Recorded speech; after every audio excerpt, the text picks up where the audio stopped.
Bismillahirrahmanirrahim. Assalamualaikum warahmatullahi wabarakatuh. Innal hamdalillah nahmaduhu wa nasta'inuhu wa nastaghfiruh wa na'udzu billahi min shururi anfusina wa sayyiati a'malina. Man yahdihillahu fala mudilla lahu wa man yudlil fala hadiya lahu.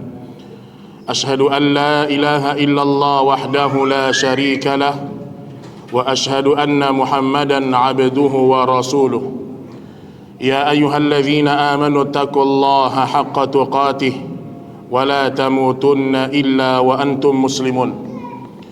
Amma ba'du fa inna asdaqal hadithi kitabullah wa khairal hadi hadi Muhammadin sallallahu alaihi wasallam wa syarral umuri muhdatsatuha fa inna kulla muhdatsatin fid dini bid'ah wa kulla bid'atin dhalalah wa kulla dhalalatin finnar. Kaum muslimin dan kaum muslimat, ikhwan dan akhwat rahimani wa rahimakumullah.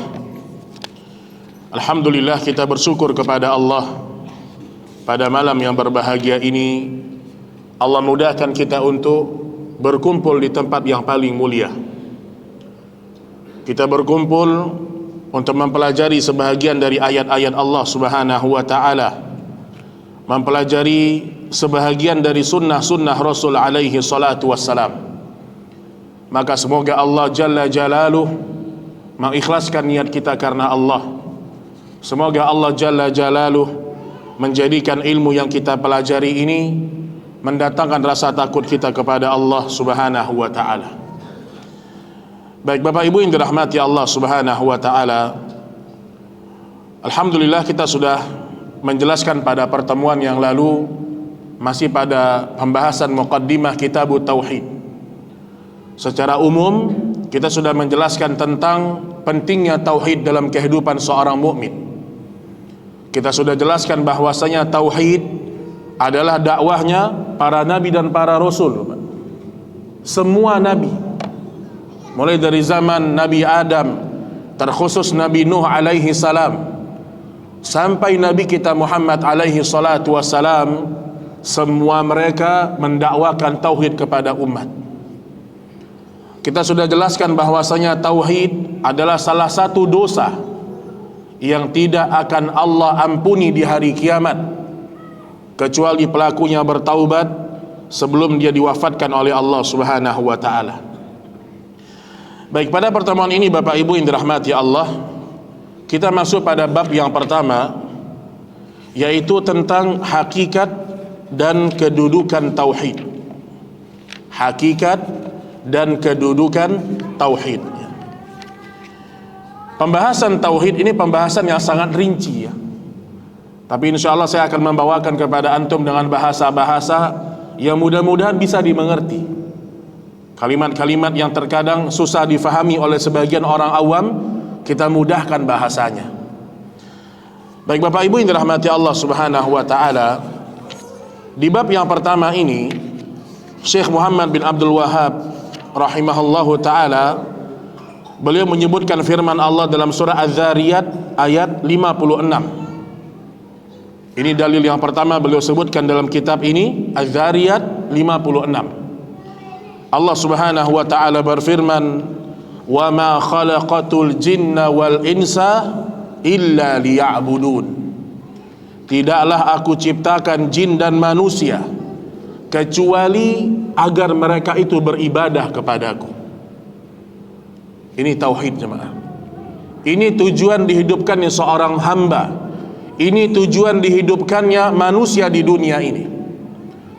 Manusia dan jin diperintahkan mereka untuk mentauhidkan Allah Subhanahu wa ta'ala. Tidaklah aku ciptakan jin dan manusia kecuali agar mereka beribadah kepadaku. Kata Abdullah bin Abbas radhiyallahu anhuma. Jadi kalau antum mendengar nama Abdullah bin Abbas, ini salah seorang sahabat yang masih sangat muda, Pak. Masih muda. Tetapi dia telah mendapatkan doa dari Rasul sallallahu alaihi wasallam. Nabi alaihi salatu wasallam mendoakan Abdullah bin Abbas agar dia mengerti dengan agama Allah dan agar dia menjadi orang yang faham dengan penafsiran Al-Quran. Jadi tidak ada satupun penafsiran yang ma'thur.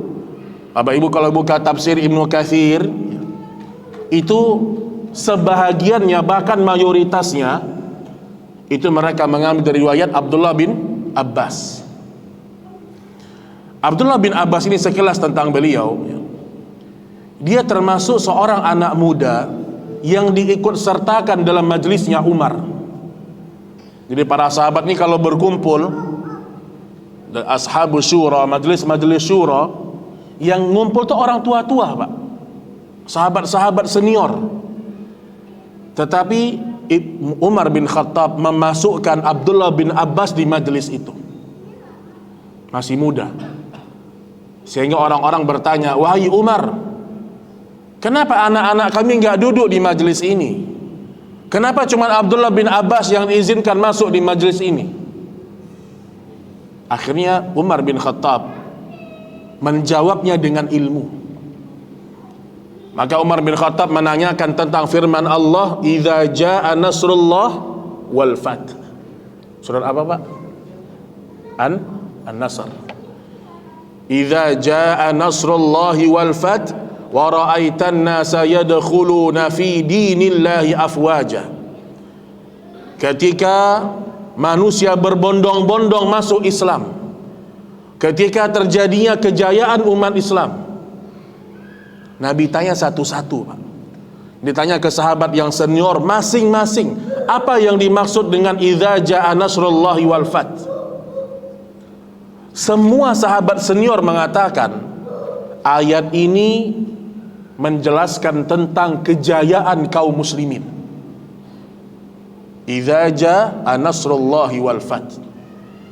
Ketika telah datang kemenangan Fathul Makkah, engkau melihat manusia masuk Islam berbondong-bondong. Semua sahabat mengatakan ini adalah kejayaan umat Islam. Ketika ditanyakan kepada Abdullah bin Abbas, Pak, Abdullah bin Abbas mengatakan, yang saya fahami dari ayat ini qurba ajalin Nabi sallallahu alaihi wasallam, dekatnya ajalnya Rasul sallallahu alaihi wasallam. Beda, Pak. Di saat mayoritas mengatakan ini kejayaan kaum muslimin, benar. Tapi Abdullah bin Abbas datang dengan penafsiran yang lain. Kata beliau, ayat ini menerangkan kepada kita telah selesainya tugas Nabi. Orang sudah banyak yang masuk Islam, selesai tugas Nabi. Kalau Nabi Muhammad tugasnya sudah selesai, berarti ajalnya sudah dekat. Akhirnya baru semua faham. Ternyata disinilah kelebihannya Abdullah bin Abbas radhiyallahu anhuma, ilmu, Pak. Baik, Bapak Ibu yang dirahmati Allah Subhanahu wa taala, ketika disebutkan tentang firman Allah Az-Zariyat 56 ini, tidaklah aku ciptakan jin dan manusia kecuali mereka menyembah kepadaku, kata Abdullah bin Abbas, liya'buduni liyuwahhidun. Yang dimaksud dengan menyembah kepada Allah, maksudnya mentauhidkan Allah, Pak. Itu maksudnya, Pak. Jadi kalau kita dengar makna ibadah, maksudnya apa? Mentauhidkan Allah Subhanahu wa ta'ala. Karena tanpa tauhid, maka semua amal kita sia-sia, jemaah sekalian. Tanpa tauhid, Pak. Baik, kemudian Bapak Ibu yang dirahmati Allah, ulama mencoba menjelaskan tentang hakikatut tauhid. Tauhid ini apa hakikat sebenarnya? Karena sebelum kita menjelaskan tentang tauhid secara rinci, kemudian penjabarannya, kita harus tahu tauhid itu apa. Sama seperti kita mengetahui apa bedanya mukmin dengan kafir. Beda nggak, Pak? Beda, Pak. Tetapi yang sangat kita sayangkan, saya di beberapa majelis saya tanyakan kepada sebagian anak-anak muda, ya mungkin mereka belajar agama ya sesekali, atau dia ikut sama orang tuanya ke pengajian. Saya tanya, orang kafir itu siapa? Siapa orang kafir, Pak? Yang kita tahu definisi kafir itu siapa? Orang yang tidak Islam. Itulah hakikat makna dari kafir. Tetapi di masa sekarang definisi kafir berubah. Sebagian anak-anak muda ditanyakan siapa orang kafir, apa jawaban mereka? Orang kafir orang yang tidak punya agama. Lihat, Pak, maksudnya apa? Mereka ingin mengatakan orang Nasrani bukan kafir, dia punya agama. Orang Hindu bukan kafir, dia punya agama. Orang Buddha bukan kafir, dia punya agama. Jadi bagi sebagian orang yang namanya kafir, orang yang tidak punya agama. Lihat, tersesat dalam pemahaman karena salah mendefinisikan sebuah kalimat. Ini penting, jemaah. Makanya di sini kata para ulama, tauhid secara umum ya, yang sudah kita sampaikan pada pertemuan yang lalu, 3 pokok dasarnya. Meyakini Allah pencipta, Allah pengatur, Allah pemberi, Allah yang menghidupkan, Allah yang mematikan. Ini tauhid rububiyah. Yang kedua, belum sempurna tauhid kita sampai pada poin yang kedua juga, yaitu tauhid uluhiyah. Apa tauhid uluhiyah ini, jemaah? Ibadah kita hanya kita persembahkan kepada Allah. Orang musyrik, Pak, juga menyembelih hewan, Pak. Orang-orang musyrik juga menyembelih hewan. Tetapi sembelihannya diberikan kepada siapa? Berhala. Orang beriman juga menyembelih hewan, tapi sembelihannya untuk Allah. Nah, di situ perbedaannya tauhid uluhiyah dalam masalah ibadah. Yang ketiga, tauhid asma wa sifat. Mengagungkan Allah, meyakini Allah memiliki nama-nama yang husna, nama-nama yang baik. Maka ketiga poin ini harus ada di hati kita, Bapak Ibu. Wajib ada. Kalau salah satunya hilang, maka berkurang kesempurnaan tauhid di hati kita. Apalagi kalau ada cuman tauhid rububiyah. Apa itu tauhid rububiyah? Meyakini Allah pencipta. Belum selesai, Pak. Kalau ada orang ditanya siapa Allah, terus dia bilang Allah pencipta langit dan bumi. Kalau cuman sampai situ dia memahami kalimat Allah, maka dia belum beda dengan orang-orang jahiliyah. Orang-orang jahiliyah ketika ditanya siapa yang menciptakan langit dan bumi, mereka semua mengatakan la yaqulunnallah. Sungguh mereka mengatakan Allah yang menciptakan. Jadi kalau kita meyakini Allah pencipta, Allah pemberi rezeki, ini akidah kita masih sama dengan akidahnya orang-orang jahiliyah. Maka kita perlu sempurnakan pada poin yang kedua, beribadah hanya kepada Allah, salatnya hanya untuk Allah, dan seterusnya. Baik, disebutkan di sini kalimat liya'budun. Tidaklah aku ciptakan jin dan manusia kecuali agar mereka beribadah kepadaku. Ibadah, Bapak Ibu, apa definisinya, Pak? Ismun jami' lima yuhibbuhu wa yardah. Yang namanya ibadah segala sesuatu yang Allah ridhoi dan yang Allah cintai. Itu definisi ibadah. Semua hal yang Allah ridha, yang Allah cinta, itu adalah ibadah. Tapi jadi pertanyaan besar, Pak, dari mana kita tahu ini dicintai Allah, ini diridhoi Allah? Dari mana, Pak? Gimana kita membedakan, Pak? Bagaimana kita bisa tahu ini sesuatu dicintai Allah, ini sesuatu diridhoi Allah? Apakah masing-masing kita dengan pendapat kita? Enggak. Kita semua tahu dengan wahyu. Allah turunkan Al-Quran menjelaskan mana cinta Allah, mana ridho Allah. Allah utus Nabi Muhammad alaihi salatu wassalam, Nabi jelaskan mana jalan ke surga, mana jalan ke api neraka, seterang-terangnya, Pak. Jadi jalan ke surga itu jemaah, jalan menuju Allah itu jalan yang terang. Ketika Nabi sallallahu alaihi wasallam menjelaskan tentang Islam, Nabi sallallahu alaihi wasallam mengatakan lailuha kanahariha. Kalau orang benar-benar belajar tentang Islam, dia akan dapatkan Islam itu malamnya seperti siangnya. Maksudnya apa? Saking jelasnya, Pak. Ini dia makna ibadah. Jadi kalau kita ingin mengklaim ini ibadah, ini bukan ibadah, buka yang namanya Al-Quran. Ada orang mengatakan ini ibadah, Ustaz. Kita buka Al-Quran, Pak. Apa ayat yang menjelaskan tentang ibadah itu? Ada enggak? Kita buka hadis Nabi, pernahkah Nabi Shallallahu Alaihi Wasallam mengerjakan ibadah itu? Baru kita tahu definisi ibadah dari sana. Satu contoh, Pak. Satu contoh. Sebagian kaum muslimin dia sholat, Pak. Ini mohon maaf, jangan saya kasih contoh aja nih ya. Nama sholatnya sholat rebo wekasan. Pernah dengar, Pak? Sholat rebo wekasan. Sebagian orang ada sholat rebo apa namanya, Ustaz? Wekasan. Ditanyakan kepada beberapa kita, Ustadz, apa hukumnya sholat rebo wekasan? Subhanallah, Pak. Dari namanya aja bukan nama Arab, Pak.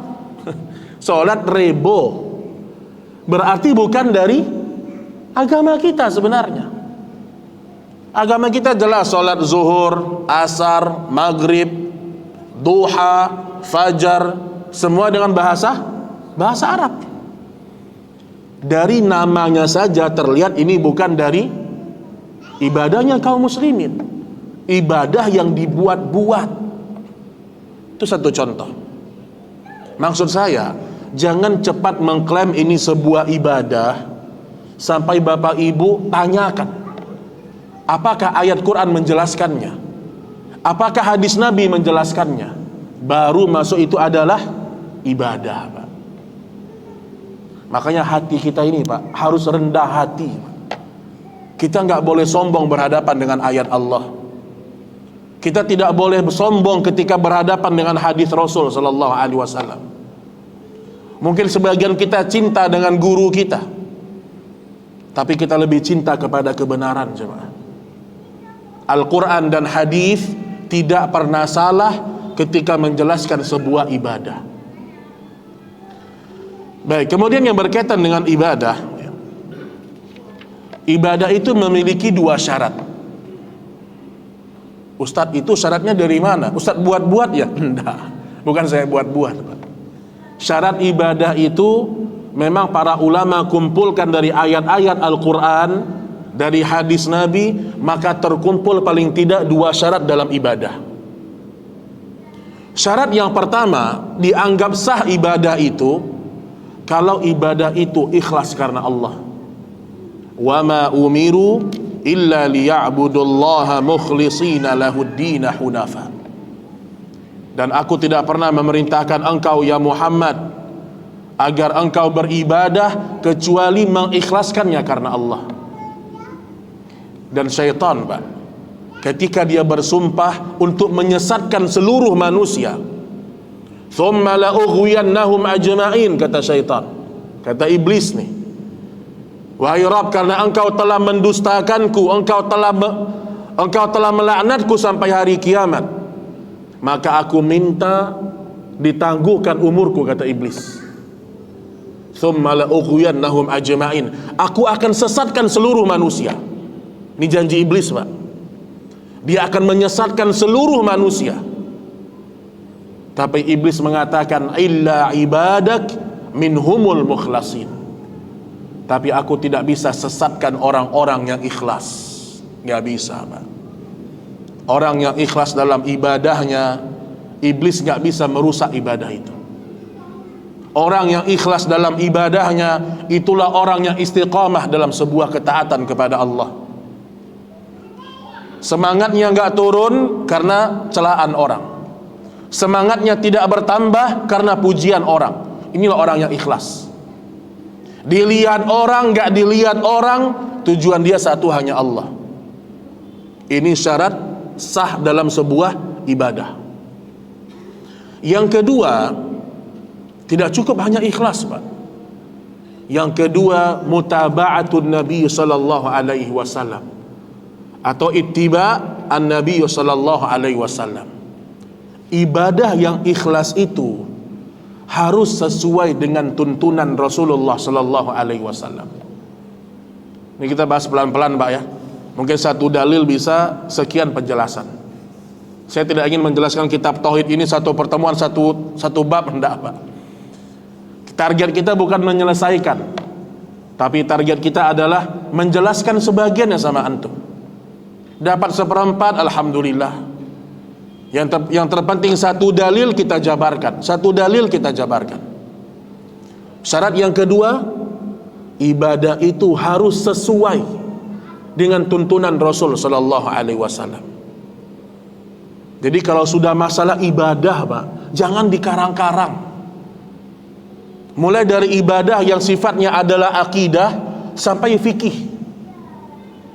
Dan subhanallah jemaah, dulu para sahabat, Pak, mereka itu ketika dapat perintah untuk beribadah, kalau mereka tidak tahu, mereka datang kepada Rasulullah kemudian bertanya caranya gimana. Contoh ketika Nabi memerintahkan kepada para sahabat untuk bersolawat, Abu Bakar, sahabat-sahabat yang lain datang sama Nabi, Pak. Mereka mengatakan apa? Ya Rasulullah, kaifa nusalli alaika? Ya Rasulullah, bagaimana cara berselawat kepadamu? Wah, Abu Bakar, Pak, kalau pengen karang-karang selawat bisa nggak, Pak? Bisa, Pak. Orang asli Arab, dan bahasa Arabnya sangat hebat, luar biasa. Kalau seandainya Abu Bakar ingin mengarang-arang salawat, dia bisa lakukan. Tapi Abu Bakar merendah, karena ini masalah ibadah, Nabi yang paling tahu. Maka Abu Bakar bertanya kepada Rasul sallallahu alaihi wasallam. Semua seperti itu dalam masalah ibadah. Contoh lagi, sebagian sahabat ya, pernah ditegur oleh Ibnu Umar. Ini bukan ibadah sholat, bukan ibadah puasa, Pak. Ibadah bersin, kebiasaan. Kita kalau bersin apa bacanya, Bapak Ibu? Alhamdulillah. Boleh nggak kalau saya bilang astagfirullah, Pak? Acim, astagfirullah. Boleh nggak, Pak? Boleh nggak, Pak? Atau saya bilang alhamdulillah juga, tapi saya tambah alhamdulillah ala millati Rasulillah. Atau saya tambah alhamdulillahilladzi hamdan katsiran thayyiban mubarakan fih. Boleh nggak saya tambah? Kita lihat kisah di masa Rasul. Pernah ada salah seorang bersin, kemudian dia baca alhamdulillah wassalamu ala Rasulillah. Wah, kelihatan kayak lebih padat ini kayaknya. Kalau alhamdulillah aja biasalah. Tapi kalau ada kalimat wassalam ala Rasulillah, kayaknya nih lebih afdol nih. Ibnu Umar melihat itu, Pak, mendengar itu, langsung ditegur. Disebutkan ma hakadha allamanin nabiyyu sallallahu alaihi wasallam. Wahai fulan, bukan seperti ini Nabi ngajarkan sama kita. Bukan seperti ini ucapan yang aku dengar dari Nabi sallallahu alaihi wasallam. Nabi hanya mengucapkan alhamdulillah. Itu ibadah mengucapkan zikir ketika bersin, Pak. Gak boleh ditambah-tambah. Apalagi ibadah sholat, ya atau tidak, Pak? Apalagi ibadah puasa. Ini kalau kita jelaskan, banyaknya umat Islam yang menambah-nambah ibadah solatnya, Pak. Mungkin bisa sampai 150 kesalahan, Pak. Ada buku ditulis Al-Akhta' Al-Musallin atau Al-Musallun, kesalahan orang-orang yang solat, itu sampai 200 lebih untuk urusan solat saja. Padahal kalau mereka ingin melihat bagaimana solat Nabi, mereka mudah dapatkan. Nah sekarang kita tidak melihat Nabi SAW beribadah, karena kita bukan para sahabat, kita bukan hidup di masanya Nabi SAW. Tapi Nabi telah meninggalkan untuk kita dua pusaka besar. Taraktu fikum amrain, aku telah tinggalkan untuk kalian dua pusaka, dua pedoman hidup. Siapa yang berpegang kepadanya, lan tadillu abada, kalian tidak akan pernah sesat selama-lamanya. Kitabullah wa sunnati, kitabnya Allah Al-Quran dan sunnahku, kata Nabi sallallahu alaihi wasallam. Maka syarat yang kedua dari sebuah ibadah, harus ikut cara Nabi. Dan ini alangkah susahnya, Pak, mengajak umat ini beribadah sesuai dengan ibadah Nabi. Berat, Pak, susah, Pak. Karena kita akan dikatakan merasa paling benar kamu. Kamu suka nyalah-nyalahin orang kamu. Ada ustadz, dia ceramah di sebuah tempat, dia jelaskan, ini perbuatan salah, dalilnya ini, ayat Qur'annya ini. Dia jelaskan ini perbuatan syirik, gak boleh pakai cincin yang dipercaya mendatangkan keberkahan, gak boleh bertabaruk dengan batu khusus yang dipercaya. Selesai ngisi pengajian, Pak, kaca mobilnya pecah, Pak. Subhanallah, Pak. Tapi udah biasa, Pak. Seorang dai itu, dia harus berani menyampaikan kebenaran kepada umat. Itulah kasih sayang seorang dai sama umat. Seorang dai kalau dia cinta kepada umat, dia cinta kepada hamba-hamba Allah, dia akan jelaskan ini salah, ini benar. Sebagaimana Nabi menjelaskan kepada orang-orang jahiliyah, ini tauhid, ini syirik. Dan sudah kita ulang-ulang pada pertemuan yang lalu, Nabi dibenci oleh orang-orang jahiliyah karena Nabi itu mendakwahkan Islam, mendakwahkan la ilaha illallah. Itu aja, Pak. Kalau bicara akhlak, semua orang mengakui akhlaknya Rasul alaihi salatu wassalam. Baik, syarat yang kedua ini, Bapak Ibu yang dirahmati Allah, itu juga menjadi syarat diterimanya sebuah amalan. Jadi pastikan, Pak, sebelum kita sholat, kita pastikan, sudahkah takbir kita sesuai dengan takbirnya Rasul? Sudahkah bacaan kita sesuai dengan bacaannya Rasul? Sudahkah cara zikir kita sesuai dengan cara zikirnya Rasul sallallahu alaihi wasallam? Karena kita diciptakan untuk ibadah, dan kalau sudah masalah ibadah, kita butuh yang namanya ilmu. Kita butuh yang namanya ilmu, jemaah. Dan Aisyah radhiyallahu taala anha meriwayatkan dari Nabi sallallahu alaihi wasallam, man amila amalan laisa alaihi amruna fahuwa radd. Barang siapa yang melakukan sebuah ibadah yang tidak ada tuntunannya dari Nabi alaihi salatu wassalam, maka ibadah itu ditolak oleh Allah. Ditolak oleh Allah. Jadi ternyata ada ibadah yang bisa ditolak Allah. Bahkan ibadah yang salah ini, kalau terus dikerjakan dengan penuh kesombongan, ada orang menasihati dia tidak mau ikut kepada kebenaran, ibadah ini bisa menggiring dia masuk ke dalam api neraka. Tapi ibadah yang dia maksud, ya, amilatun nasibah tasla naran hamiyah. Ada orang-orang besok di dunia sudah capek-capek ibadah, sholat, zikir, baca Quran, bangun malam, umrah, haji. Letih dia beribadah di dunia, jemaah. Namun ternyata amilatun nasibah tasla naran hamiyah. Justru semua yang dia kerjakan di dunia yang dia anggap ibadah membuat dia terlempar ke dalam api neraka. Wal'iyadzubillah. Makanya kita kalau nggak ngerti masalah agama, tanya. Fas'alu ahla dzikr in kuntum la ta'lamun.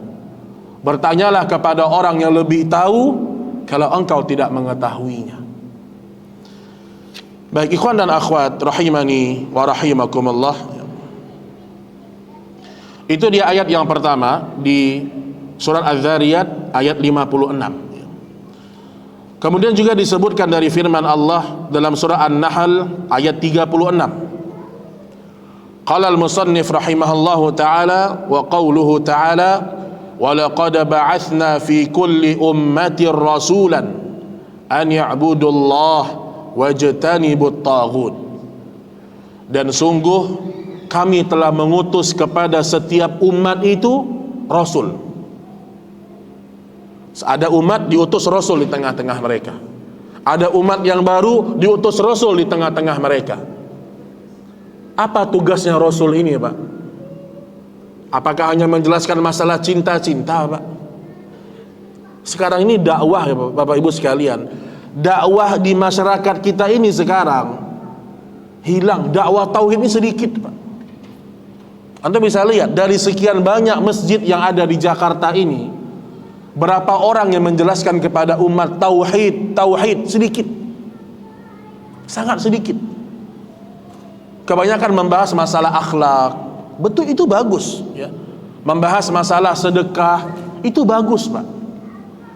Tapi kalau kita rajin bersedekah, kita baik sama orang, kalau kita tidak mengerti apa itu tauhid, bisa jadi sedekah kita sia-sia. Itu yang kita takutkan. Orang-orang Bapak Ibu yang bangun jembatan, kemudian dia sembelih kepala sapi, kemudian ditanam di bawahnya, mereka mengatakan kami sedang sedekah. Sedekah kepada bumi. Pernah dengar nggak? Oh, ini kalau kita bangun jembatan atau bangun apa dah, kita harus sedekah dulu kepada penunggunya. Orang yang tidak tahu kesyirikan, dia akan potong kepala sapi, ditimbun di bawah jembatan. Itu terjadi, Pak. Dia menganggap ini adalah perbuatan baik, padahal itu perbuatan yang sangat dibenci Allah. Coba antum melihat di Jakarta ini, terkadang kita masuk terowongan, orang klakson-klakson, Pak. Padahal nggak macet, Pak. Kenapa orang klakson-klakson? Izin kepada penunggu terowongan. Izin ya, Pak. Subhanallah, Pak. Saya baru tahu di Jakarta ini, Pak. Karena banyak flyover, banyak underpass di Jakarta banyak. Dan sering itu, Pak. Orang klakson izin kepada penunggu terowongan. Sebagian orang kalau masuk ke tempat-tempat gelap, izin, Pak. Izin yang mbah, entah mbah siapa nggak tahu. Lihat, ini kesyirikan jemaah. Karena nanti kita akan bahas di antara makna kesyirikan, kita takut kepada makhluk yang makhluk itu tidak bisa mendatangkan mudarat sama kita. Itu ada bahasan khusus. Cinta yang berlebihan bisa membuat kita syirik. Sebagaimana umatnya Nabi Isa, cinta berlebihan kepada Isa, Isa diangkat sebagai Tuhan. Hati-hati dengan cinta yang berlebihan, Pak. Terlalu cinta kepada guru, terlalu cinta kepada gurunya, kepada kiainya, kepada ustadznya. Lama-lama ini ustadz bisa kayak Quran. Sampai sebagian muridnya ngomong, kalau ustadz saya ngomong A, pasti benar. Ini taklid buta, Pak. Kita berguru kepada orang-orang yang memiliki ilmu, tapi kita harus menimbang apakah ucapannya berdalil atau tidak. Dan banyak orang terjadi kesyirikan, akhirnya mereka mengutamakan gurunya daripada ayat-ayat Allah, itu termasuk penyimpangan tauhid. Baik, disebutkan di sini di antara tugasnya Rasul sallallahu alaihi wasallam, termasuk rasul-rasul terdahulu, an ya'budullah wajtanibut taghut. Rasul itu mengatakan sembahlah hanya Allah, sembahlah hanya Allah, beribadahlah hanya kepada Allah. Itu satu, Pak. Karena mayoritas orang-orang jahiliyah mereka menyembah berhala. Nah, saya mau tanya, Pak, mana lebih parah kesyirikan di masa sekarang atau di masa dulu, Pak? Mana lebih parah, Pak? Lebih parah masa sekarang, Pak. Kalau kesyirikan di masa dulu, ya, mereka buat patung, yang patung ini adalah orang-orang soleh. Ada orang soleh pernah hidup di zaman Nabi Nuh. Orang soleh ini, Pak. Mereka cinta kepada orang soleh ini. Meninggal orang soleh ini, generasi pertama digambar wajahnya untuk mengenang jasa-jasanya. Belum disembah, diletakkan di rumah-rumah mereka. Sama kayak orang punya rumah masakan Padang, ada foto kakek tua, Pak. Pernah lihat nggak, Pak? Coba tanya, Pak, sama yang punya rumah makan Padang. Karena saya orang Padang, jadi saya ngomong, berani saya ngomong, nggak salah insya Allah. Masuk ke rumah masakan Padang, ya, biasanya ada foto kakek, foto udah lama gitu, Pak. Coba tanya, ini foto siapa? Kenapa dipasang? Jawaban mereka hanya satu, iya, Pak, ini foto orang soleh. Mudah-mudahan berkah jualan kita. Mudah-mudahan berkah jualan kita. Kalau kita baca sejarah, itulah awal yang membuat umat Nabi Nuh terjatuh kepada kesyirikan. Itu foto mau dipasang, nggak dipasang, rezeki kita nggak berubah. Jadi seakan-akan kita menganggap kalau dipasang foto orang soleh berarti berubah rezeki kita. Berarti kita melampaui keagungannya Allah Subhanahu wa ta'ala. Dan banyak umat Islam yang seperti itu, Pak. Mulai dari hal yang paling kecil sampai hal yang paling besar. Belum lagi khurafat-khurafat, Pak. Khurafat-khurafat. Kalau ada perempuan sedang hamil, gak boleh lewat di depan dia atau di belakang dia. Kalau ada anak bayi baru lahir, pasang di lehernya apa? Ada kalung bawang putih, Pak. Bawang putih, peniti, Pak. Subhanallah. Peniti, Pak. Yang ada bikin luka si bayi, peniti, Pak. Dipasang peniti di bajunya bayi. Niatnya apa? Supaya nggak diganggu setan. Subhanallah, cuma. Lihat akal manusia hilang, Pak, ketika mereka terjatuh kepada praktek kesyirikan. Dan kita nggak mengatakan mereka orang musyrik, nggak boleh, Pak. Ingat itu. Kalau kita lihat ada ibu kita atau keluarga kita, dia pasangkan kalung di leher bayinya, kita bilang, antum kafir, musyrik. Nggak boleh. Kita hanya menjelaskan dulu kepada manusia, ini syirik, ini tauhid. Untuk mengatakan fulan kafir, fulan murtad, ini berat. Tidak boleh terburu-buru. Karena boleh jadi dia melakukan kesyirikan itu belum tahu ilmunya. Belum tahu dia mungkin ilmunya, Pak. Ada lagi sebagian orang tua kalau datang waktu maghrib, diletakkan lidi di samping bayinya, Pak. Katanya kalau ada lidi ini bayi nggak nangis. Dan banyak hal-hal yang semacam ini. Nah, ini dari firman Allah, wajtanibut taghut, dan tinggalkanlah, jauhilah taghut-taghut. Apa itu taghut? Secara umum kata para ulama, ma yu'badu min dunillah. Apapun yang disembah selain Allah, apapun yang diagungkan selain Allah, itu taghut. Walaupun bukan berhala. Apapun nih yang kita agungkan, yang kita besar-besarkan selain Allah, bahkan melebihi dari keagungan Allah, itu taghut, Pak. termasuk orang soleh, termasuk benda yang kita percaya. Jadi togut bukan hanya berhala, bukan hanya jimat, bahkan bisa jadi orang terjatuh kepada kesyirikan karena mengejar harta dan dunia. Maka disebutkan oleh waqala al-Malik, Imam Malik rahimahullahu ta'ala, sebelumnya disebutkan oleh Abdullah bin Abbas, juga dari Jabir bin Abdullah, waqala Jabir radhiyallahu anhu, at-tawagid kuhan kanat tanzilu alaihimus syaitan, tanzilu alaihimus syayatin, rawahuma ibnu Abi Hatim. Kata Jabir bin Abdullah, di antara makna tagut adalah kuhan atau kahin atau arrafan. Apa itu arrafan, Pak? Dukun. Pak, zaman 2022 masih ada orang ke dukun, Pak.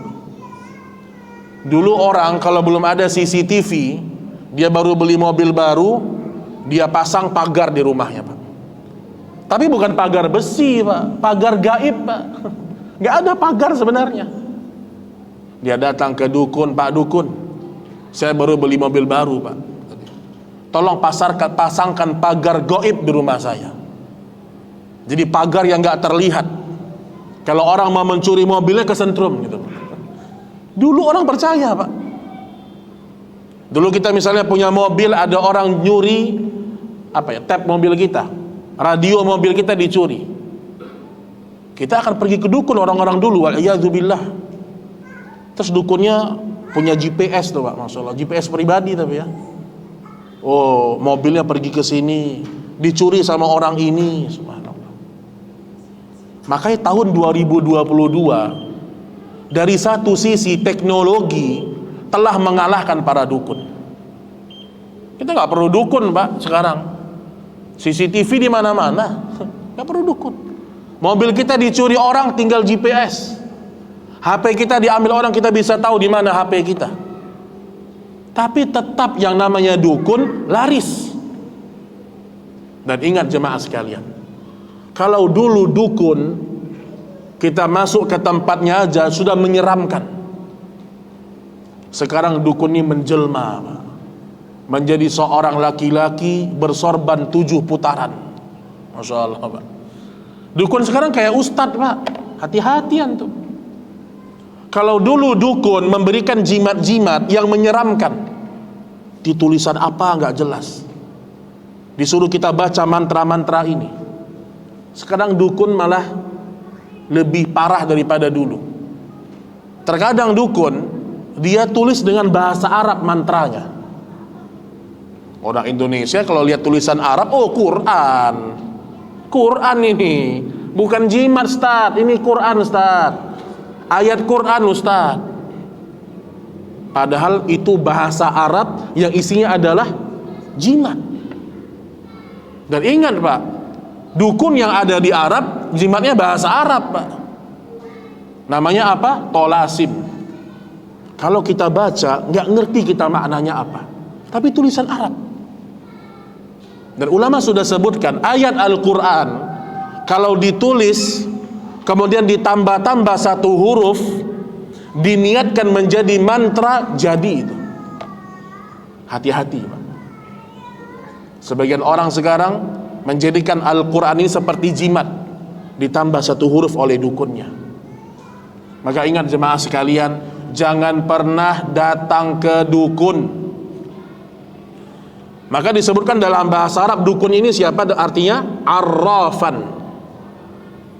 Kalau antum belajar bahasa Arab, arti arafa ya'rif atau arifa ya'rafu, arif artinya apa? Arif, orang yang mengetahui. Kalau ada orang namanya arif, artinya orang yang mengetahui. Tapi kalau ditambah dengan tasdid, arraf, ini artinya orang yang sok tahu. Nah, itu artinya apa? Maka kata orang-orang, dukun ini adalah hal yang sangat berbahaya, merusak keimanan kita. Maka jangan bilang dukun itu orang pintar, jemaah. Dukun bukan orang pintar, Pak. Banyak orang mengatakan dukun itu orang pintar, karena yang datang ke situ orang Orang bodoh, Pak. Dukun ya dukun, jangan dirubah-rubah namanya. Dan itu diantara tipu dayanya iblis dan bala tentaranya. Sesuatu yang buruk, sesuatu yang jelek, iblis suka merubah-rubah namanya supaya terkesan ini bagus. Lihat, Pak, semua seperti itu. Wanita pezina, apa namanya sekarang? Berubah, Pak. PSK. Atau yang lebih bagus, kupu-kupu malam, Pak. Wanita pezina dibilang kupu-kupu malam. Padahal ini wanita pezina. Dibilang lagi koruptor. Karena orang kalau dengar kata koruptor, Pak, oh ya, pencurian yang keren lah gitu. Bilang pencuri, perampok. Bunga bank, namanya apa? Ya bunga. Padahal sebenarnya apa? Riba. Dan banyak hal yang seperti ini setan robah-robah namanya. Minuman keras, Pak. Tua, tahu tua, Pak? Minuman keras tuh, khamar. Jelas-jelas namanya khamar, dirubah sama orang dengan istilah nama baru apalah, minuman anggur apalah istilahnya, agar manusia itu berkurang rasa memburukkan hal tersebut, berkurang manusia lama kelamaan. Maka di sini jemaah sekalian, ya, jangan pernah kita datang sekalipun kepada dukun, Pak. Karena disebutkan dalam sebuah hadis yang sahih, man ata kahinan fasaddaqahu bima yaqul faqad kafara bima unzila ala Muhammad.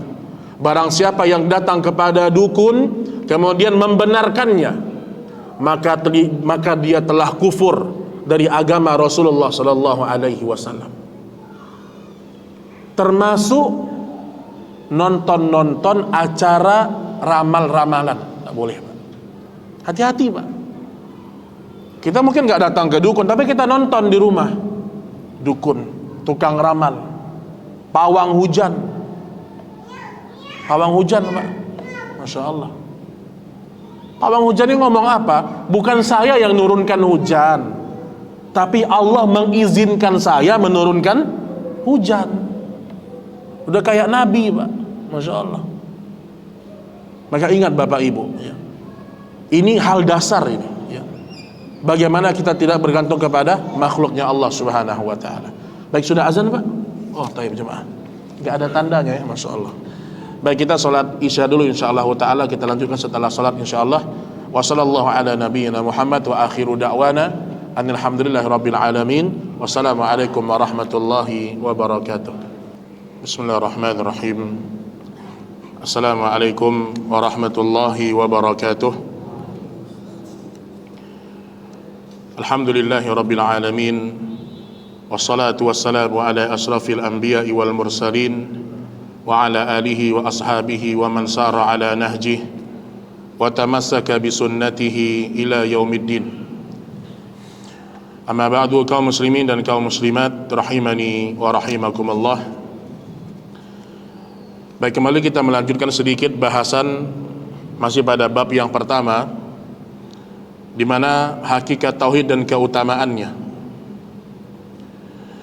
Baik, disebutkan oleh al-Imam wa qad haddahu al-'allama Ibnu Qayyim rahimahullahu taala haddan jami'an.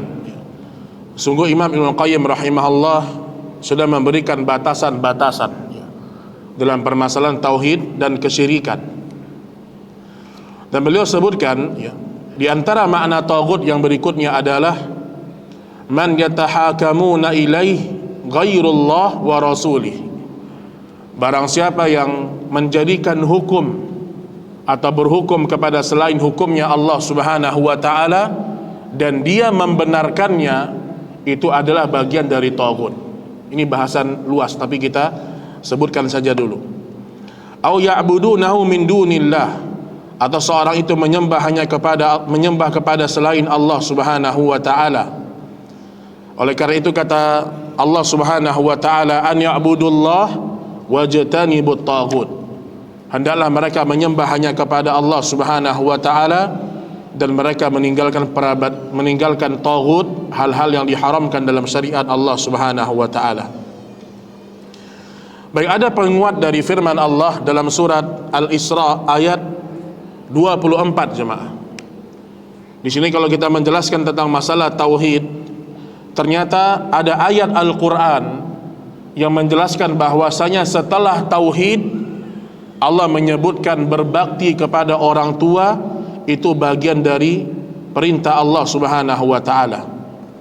Allah Subhanahu wa taala berfirman, "Wa qada rabbuka alla ta'budu illa iyyah wa bil walidaini ihsana."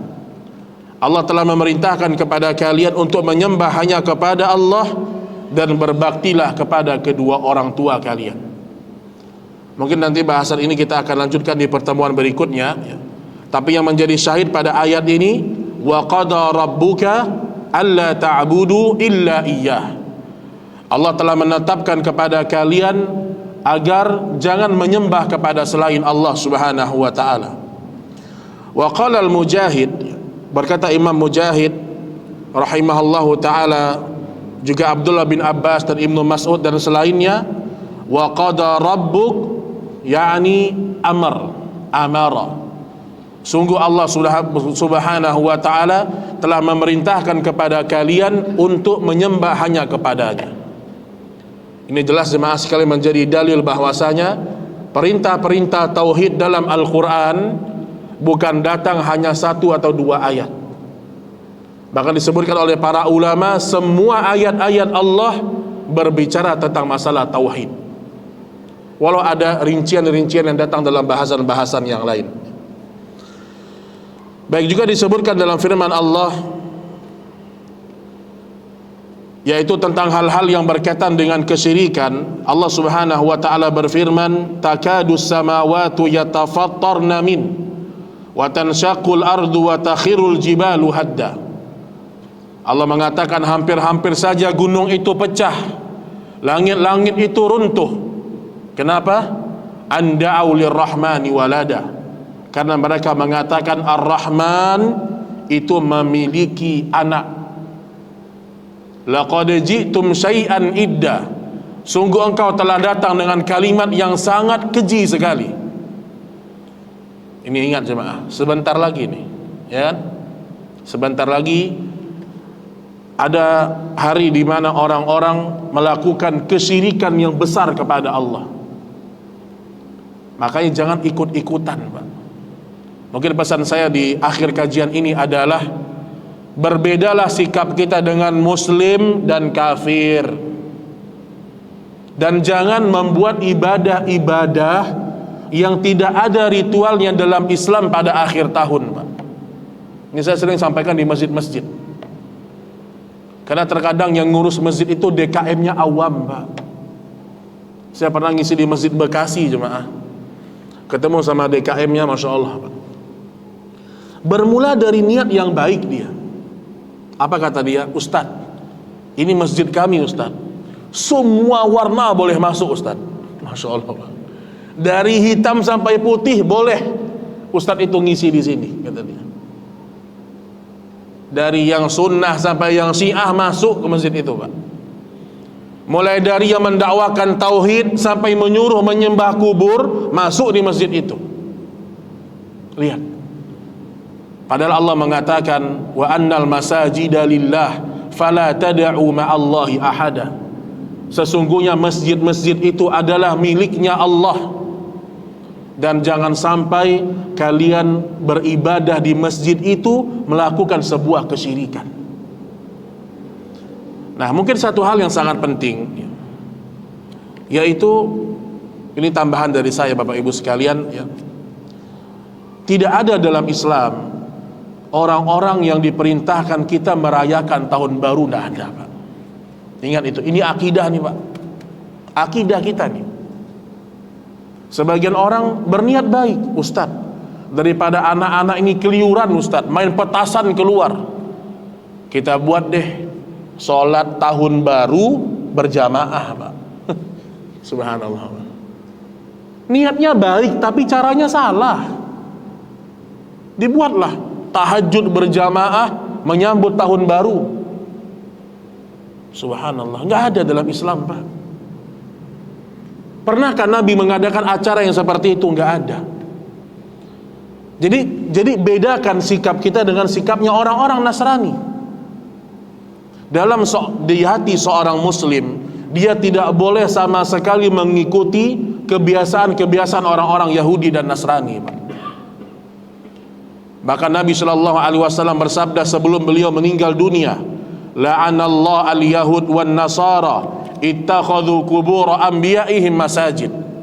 Allah melaknat Yahudi dan Nasrani karena mereka menjadikan kubur-kubur nabi mereka sebagai masjid.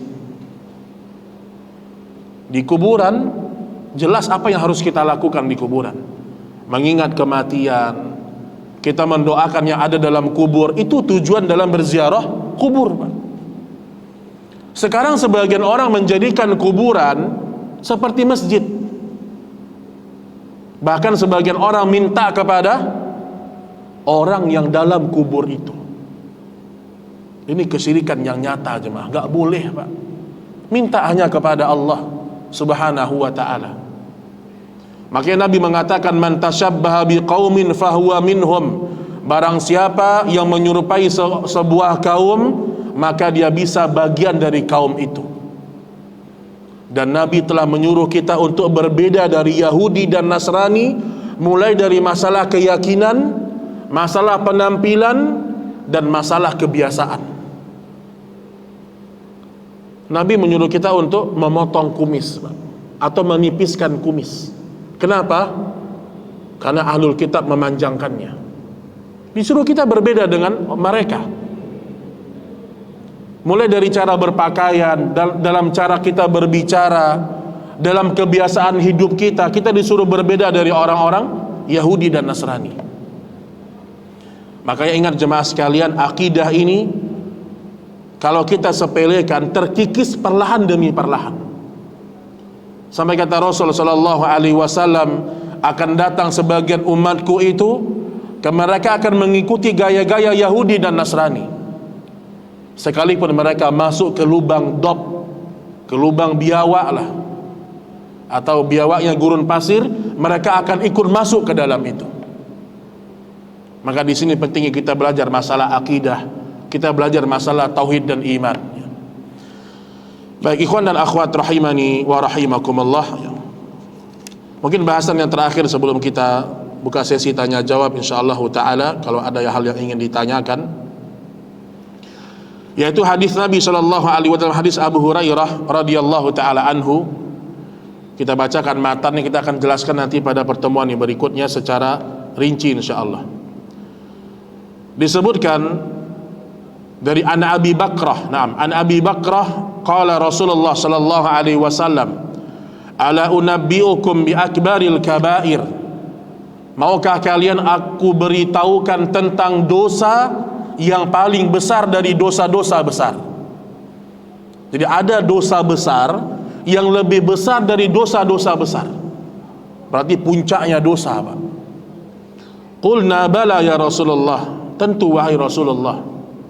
Maka Nabi sebutkan yang pertama, al-isyraku billah, kalian melakukan kesyirikan kepada Allah. Yang kedua, wa uququl walidain, kalian durhaka kepada kedua orang tua. Faqala la aqulu zur wala syahadatu zur. Kemudian Nabi sallallahu alaihi wasallam juga mengatakan persaksian palsu dan persaksian palsu. Di dalam hadis disebutkan 3 dosa yang sangat besar. Melakukan kesyirikan kepada Allah. Yang kedua, seorang yang durhaka kepada orang tuanya. Dan yang ketiga, persaksian palsu. Makanya Bapak Ibu, berbakti kepada orang tua itu buah dari tauhid, Pak. Sedikit saya singgung dalam bahasan ini, Pak. Kalau ada seorang anak lahir dari perut ibunya, dibuang sama ibunya. Mungkin karena ibu ini gak sanggup ngurus anaknya, atau apalah keburukan dari ibu ini, dibuang anaknya pas kecil, Pak. Entah di tong sampah atau dilemparkan ke tempat mana gitu. Terus anak ini tumbuh dewasa. Kalau seandainya dia tumbuh sudah dewasa, dia berjumpa dengan ibu yang membuang dia, dalam agama tetap wajib berbakti atau tidak? Wajib. Ustadz, gimana bisa kita bakti sama ibu yang buang kita, Ustadz? Bisa. Kalau kita berbaktinya karena iman, kita berbaktinya karena perintah Allah, bisa. Maka disebutkan dalam Al-Quran, hamalathu ummuhu wahnan, sesungguhnya seorang ibu itu telah mengandungmu, berat dia mengandung kalian. Kata para ulama, kita wajib berbakti kepada ayah dan ibu kita murni karena dia yang melahirkan kita. Adapun dia tidak soleh, adapun dia melakukan kesyirikan, adapun dia mungkin gak cinta sama kita, bukan itu, Pak. Tapi standarnya apa? Selama dia yang melahirkan kita, wajib kita bakti sama dia, sekalipun ibu kita bukan muslim, Pak. Disebutkan dalam sebuah riwayat, ada seorang laki-laki bertanya, ya Rasulullah, inna ummi nasraniyah, ibuku seorang Nasrani, asil rahimi, apakah aku menyambung silaturahimku kepada ibuku? Kata Nabi, sil rahimaki, tetap kamu sambung silaturahimmu dengan ibumu, walaupun Nasrani. Itu hebatnya Islam, Pak. Maka pernah Abu Hurairah radhiyallahu taala anhu, ya, ini buah dari tauhid bakti sama orang tua. Beliau ketika berjumpa dengan Nabi Shallallahu Alaihi Wasallam minta tolong kepada Rasul agar Rasul berdoa kepada Allah memberikan hidayah Islam kepada ibunya. Didoakan sama Nabi. Akhirnya ibunya masuk Islam. Ibunya masuk Islam. Abu Hurairah tidak berputus asa untuk mendakwakan Islam kepada ibunya. Di satu sisi ada sahabat yang ibunya masuk Islam, di sisi lain ada salah seorang sahabat yang diuji dengan ibunya seorang yang bukan muslim. Tapi nggak mengurangi akidah kita kepada Allah, Pak. Sa'ad bin Abi Waqqas ketika dia masuk Islam, ibunya ngambek ibunya. Kata ibunya, kalau engkau tidak keluar dari agama Muhammad, wahai Sa'ad, ibu nggak akan makan, mogok makan, Pak. Subhanallah, ya. Itu diuji itu, Pak. Diuji kecintaannya Sa'ad bin Abi Waqqas. Apakah Sa'ad cinta kepada ibunya atau lebih mendahulukan Allah dan Rasulnya alaihi salatu wassalam? Sa'ad bin Abi Waqqas setiap datang waktu makan, disediakan makan oleh Sa'ad bin Abi Waqqas. Ibunya nggak makan. Baktinya terus, Pak. Terus baktinya sama ibunya. Datang waktu makan malam, disediakan lagi oleh Sa'ad. Begitu seterusnya. Sampai akhirnya Sa'ad mengatakan, wahai ummi, wahai ibuku, kalau engkau memiliki nyawa yang banyak, kemudian aku lihat nyawa itu keluar satu persatu, andaikan, demi Allah, aku tidak akan meninggalkan agama Muhammad alaihi salatu wassalam. Bakti sama ibu tetap, tapi akidah gak ditinggalkan. Ini jemaah. Lihat bagaimana hasil dari tauhid Ibrahim. Dia sampai ingin menyembelih Ismail. Itu kecintaan itu, Pak. Diuji itu, Pak. Ibrahim bertahun-tahun gak punya anak, jemaah. Minta anak bertahun-tahun gak dapat. Ketika dapat Ismail, anaknya nih, falamma balagha sa'ya, ketika Ismail dalam kondisi sudah mulai dewasa, ketika Ismail sudah bisa pergi bekerja sama Ibrahim, datang perintah Allah, inni ara fil manami anni azbahuk fanzur madza tara qala satajiduni insyaallah minas sabirin. Wahai anakku, kata Ibrahim, aku melihat dalam mimpiku aku menyembelihmu. Fanzur madza tara, bagaimana pendapatmu wahai Ismail? Lihat, bergabung di sini, Pak. Orang tua soleh, anak yang soleh. Ayah yang soleh dapat perintah dari Allah, sembelih anakmu Ismail. Ismail anak yang soleh. Apa kata Ismail? lakukan apa yang Allah perintahkan kepadamu. Niscaya engkau akan mendapatkan aku orang yang bersabar, wahai ayah. Dilakukan sama Ibrahim, Pak. Tapi Allah ganti dengan seekor lembu. Subhanallah. Berarti Ibrahim berhasil melewati cobaan kecintaan kepada anak. Nanti kita ada bahas bahasan ini khusus insyaallah ta'ala. Tapi intinya jemaah, terkadang tauhid itu diuji oleh orang-orang yang kita cinta. Makanya dalam agama disebutkan istri, anak-anak, harta itu fitnah, cobaan. Dan tidak pernah disebutkan orang tua itu menjadi fitnah untuk anak. Gak ada, Pak.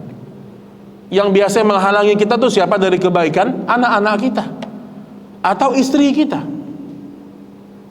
Maka terkadang kecintaan seorang hamba itu diuji oleh Allah kalau sudah sama-sama perintahnya berhadapan dengan kita. Maka di sini ikhwan dan akhwat rahimani wa rahimakumullah, Nabi memberitahukan kepada kita hasil dari tauhid adalah berbakti kepada orang tua, dan hasil dari mentauhidkan Allah adalah omongannya jauh dari kedustaan. Orang kalau mentauhidkan Allah, dia tahu Allah Maha melihat. Innallaha kana 'alaikum raqiba. Allah mengawasi, enggak berani dia dusta, Pak.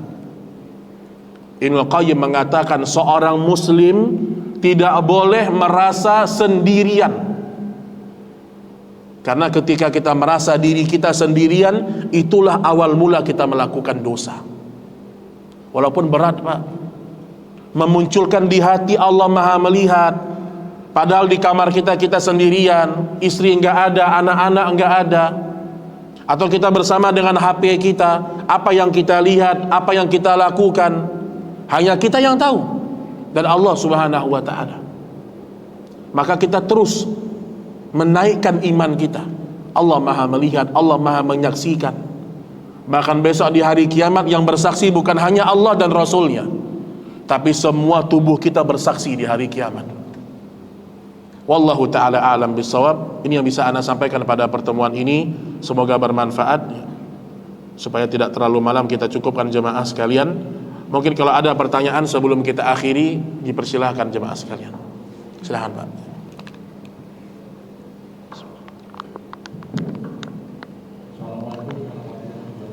Waalaikumsalam warahmatullahi wabarakatuh.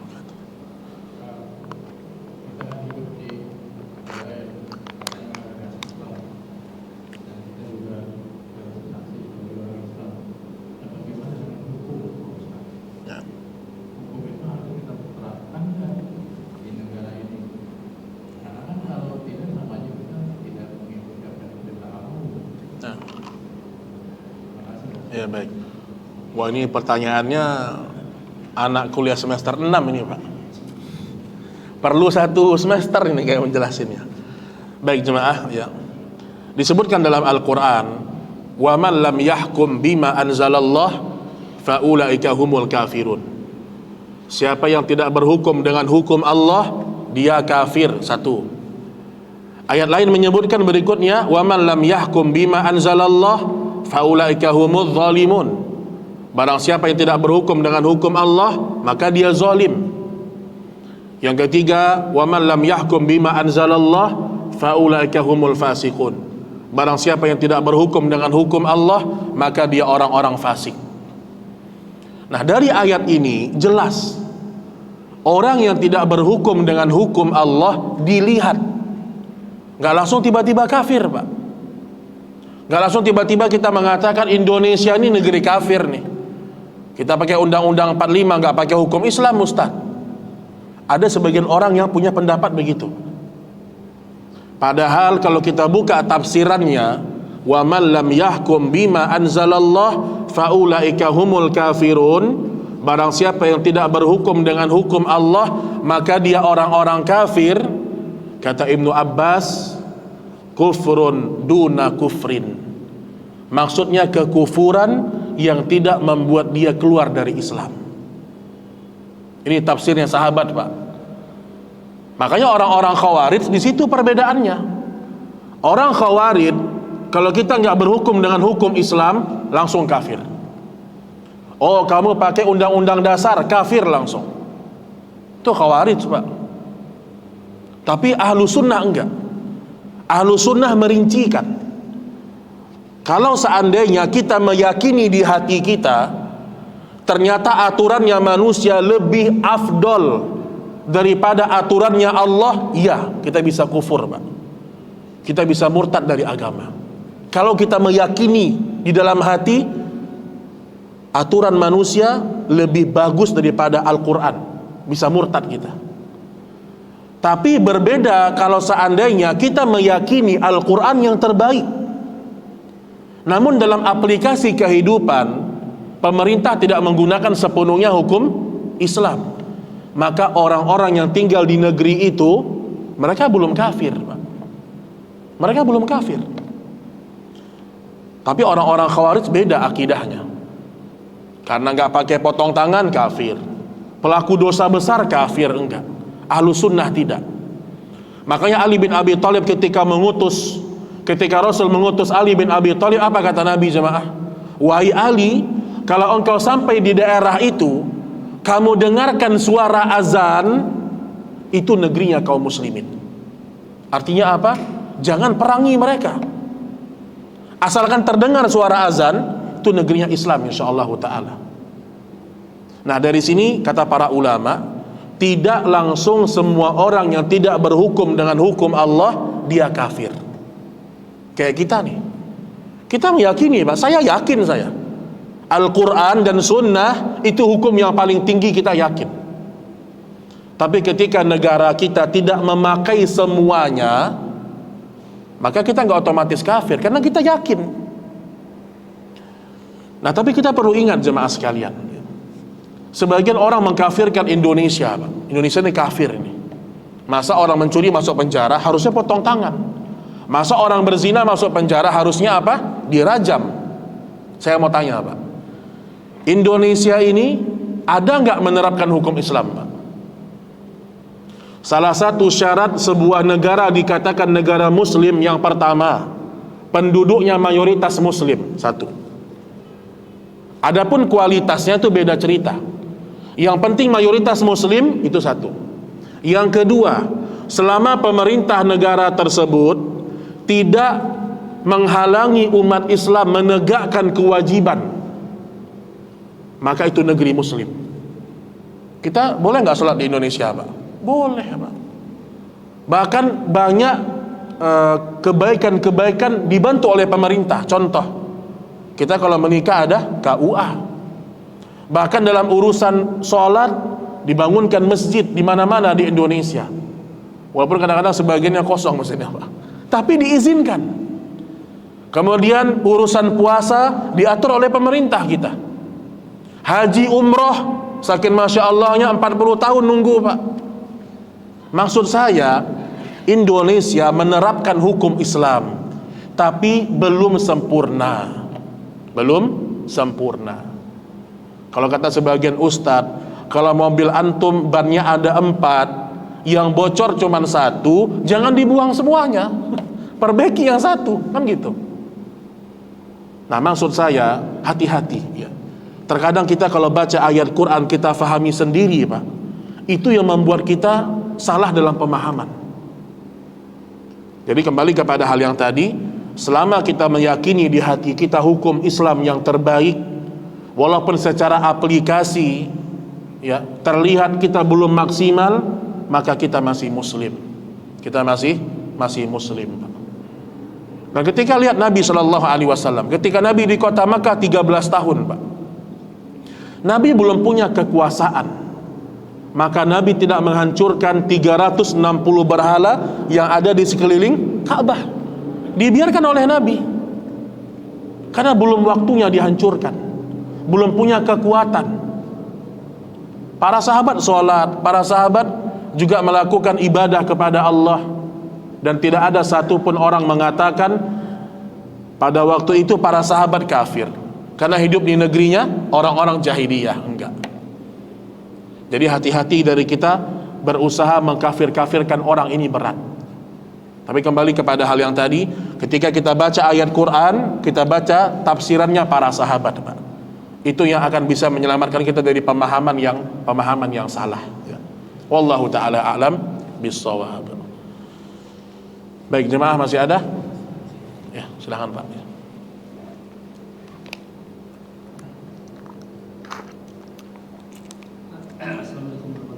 Waalaikumsalam warahmatullahi wabarakatuh.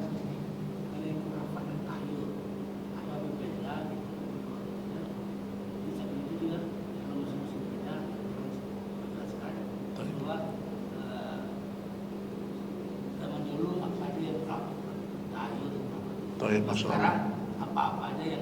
Masya Allah. Baik, waalaikumsalam. Itu sebenarnya ada bahasan di bab yang keempat atau yang kelima ya. Tapi nggak apa-apa karena ditanyakan, kita jelaskan secara umum dulu ya. Jadi ada namanya khurafat, ada namanya tahayyul ya. Sebenarnya secara definisi ini kurang lebih sama ya. Kurang lebih sama. Tapi dalam bahasa kita tahayyul, khurafat itu kadang-kadang menjadi hal yang berbeda ya. Yang jelas yang namanya khurafat dan tahayyul itu adalah sesuatu yang tidak ada kebenarannya, kemudian diyakini. Contoh ya, kalau contoh di masa dulu yang namanya khurafat, tahayyul ya. Tahayyul contohnya misalnya orang-orang Arab jahiliyah khurafat, tahayyul. Dia terbangkan merpati. Kalau merpatinya terbang ke sebelah kanan, hari ini kami beruntung. Ini khurafat, Pak. Ini namanya khurafat. Merpatinya terbang ke sebelah kiri, hari ini kami rugi. Ini khurafat. Kemudian sebagian mereka meyakini di masa Nabi, kalau terjadi gerhana matahari, terjadi gerhana bulan, itu karena ada bayi yang mati atau bayi yang lahir. Itu khurafat tuh, Pak. Makanya di antara penjelasan para ulama, ketika Nabi melaksanakan sholat gerhana, Nabi jelaskan, inna syamsa wal qamar ayatan min ayatillah. Sesungguhnya matahari dan bulan ini adalah tanda-tanda keagungan Allah. Dia muncul bukan karena kematian atau kelahiran seseorang. Nah, karena banyak orang-orang jahiliyah mengatakan terjadi gerhana karena kematiannya Ibrahim. Sebagian mengatakan begitu. Kematiannya anak-anak Nabi Shallallahu Alaihi Wasallam. Itu namanya khurafat, namanya tahayyul ya. Jadi ini sebenarnya dari kalimat ini sama kurang lebih lah, khurafat dan tahayyul, sama-sama dua hal yang tidak ada kebenarannya dalam Islam, Pak. Di masa sekarang khurafat sama, seperti percaya kepada angka-angka keberuntungan, itu jadi khurafat juga. Ada orang jual angka 888, Pak, 0812 888 888, harganya 50 juta, Pak. Ada yang nggak yang beli, Pak? Ada yang beli, Pak. Khurafat. Ini angka keberuntungan. Kenapa angka keberuntungan? Angkanya nyambung ketika ditulis. Semoga sukses kita nyambung terus. Subhanallah. Ini juga khurafat, tahayyul. Percaya kepada kuburan-kuburan keramat. Ini juga khurafat dan tahayyul semuanya. Jadi kalau contohnya sangat banyak sekali, tapi itu secara umum gambarannya. Dan kita tidak boleh percaya kepada khurafat dan tahayyul, nggak boleh. Jadi intinya sebenarnya khurafat, tahayyul ini, intinya ini bagian dari kesyirikan. Sama kayak jimat, mantra, intinya sebenarnya sama. Tolasim, ya. Itu sama, dua hal yang dilarang oleh Allah Subhanahu wa Ta'ala.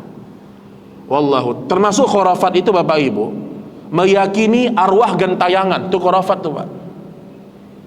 Tapi yang lebih parah, ada orang meyakini kalau Nabi itu hadir, Nabi keluar dari kuburnya memberikan salam sama dia. Nggak ada nih, Pak. Ada seorang kiai cerita, saya pernah berkunjung ke makam Rasul, tiba-tiba makam Rasul bergoyang.